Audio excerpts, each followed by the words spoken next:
Baiklah, di sini saya akan menyampaikan materi kelompok saya, yaitu Pancasila dan Dasar Nilai Pengembangan.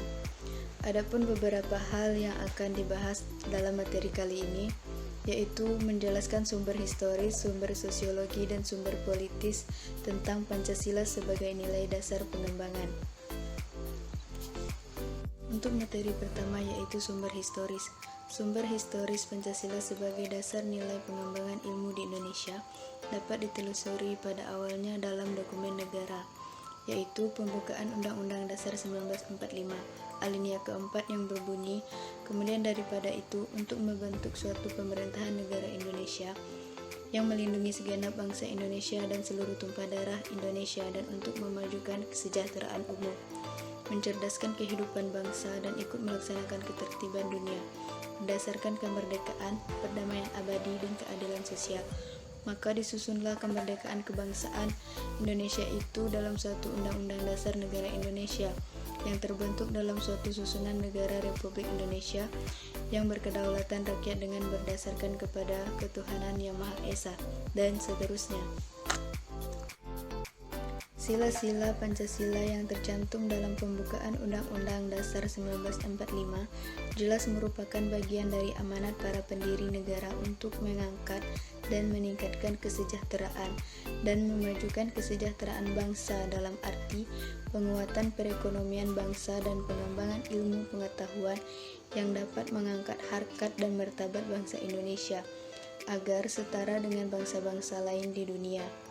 Soekarno dalam rangkaian kuliah umum Pancasila Dasar Falsafah Negara pada 26 Juni 1958 sampai dengan 1 Februari 1959, sebagaimana disitir oleh Sofyan Effendi, Rektor UGM dalam Simposium dan Sarasehan Pancasila sebagai Paradigma Ilmu Pengetahuan dan Pembangunan Bangsa, 14-15 Agustus 2006, selalu menyinggung perlunya setiap sila Pancasila dijadikan blueprint bagi setiap pemikiran dan tindakan bangsa Indonesia, karena kalau tidak akan terjadi kemunduran pada pencapaian keadilan sosial bagi seluruh rakyat Indonesia.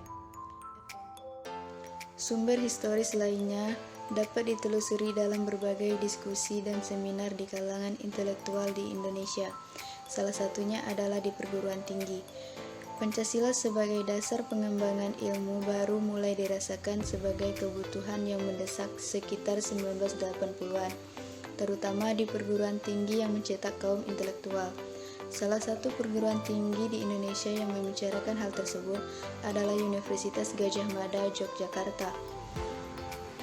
Pada 15 Oktober 1987, Universitas Gadjah Mada menyelenggarakan seminar dengan tema Pancasila sebagai Orientasi Pengembangan Ilmu bekerjasama dengan Harian Kedaulatan Rakyat.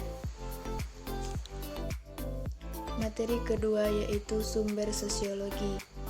Sumber sosiologi Pancasila sebagai dasar nilai pengembangan iptek dapat ditemukan pada sikap masyarakat yang sangat memperhatikan dimensi ketuhanan dan kemanusiaan, sehingga manakala iptek tidak sejalan dengan nilai ketuhanan dan kemanusiaan, biasanya terjadi penolakan.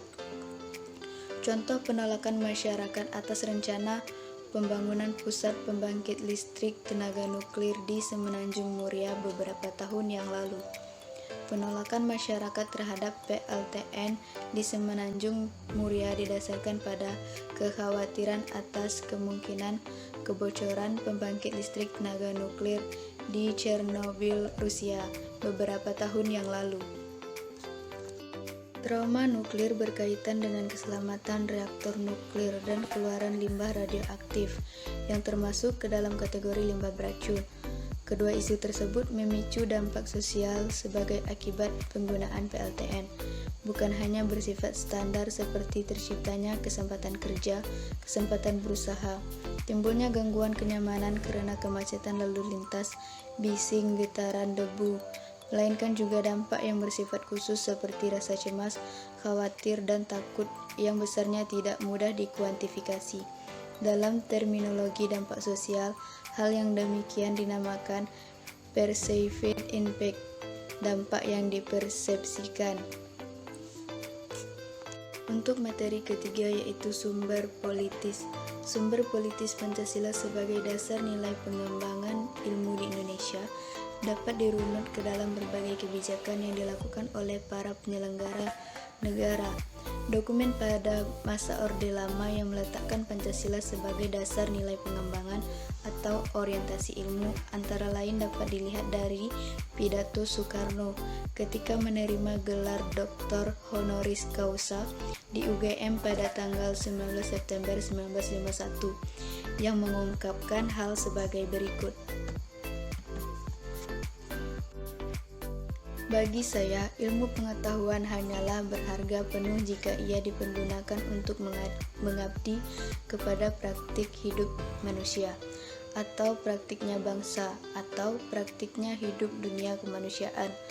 Memang sejak muda saya ingin mengabdi kepada praktik hidup manusia, bangsa, dan dunia kemanusiaan itu. Itulah sebabnya saya selalu mencoba menghubungkan ilmu dengan amal, menghubungkan pengetahuan dengan perbuatan, sehingga pengetahuan ialah untuk perbuatan, dan perbuatan dipimpin oleh pengetahuan. Ilmu dan amal harus wahyu mewahyui satu sama lain. Buatlah ilmu berdui tunggal dengan amal. Malahan angkatlah derajat kemanusiaan itu kepada derajat mahasiswa patriot yang sekarang mencari ilmu untuk kemudian beramal terus-menerus di wajah Ibu Pertiwi. Itulah tadi penjelasan materi dari saya. Atas kekurangannya saya mohon maaf dengan sebesar-besarnya, dan kepada Allah saya mohon ampun. Akhir kata, saya akhiri. Wassalamualaikum warahmatullahi wabarakatuh. Semoga bermanfaat dan terima kasih.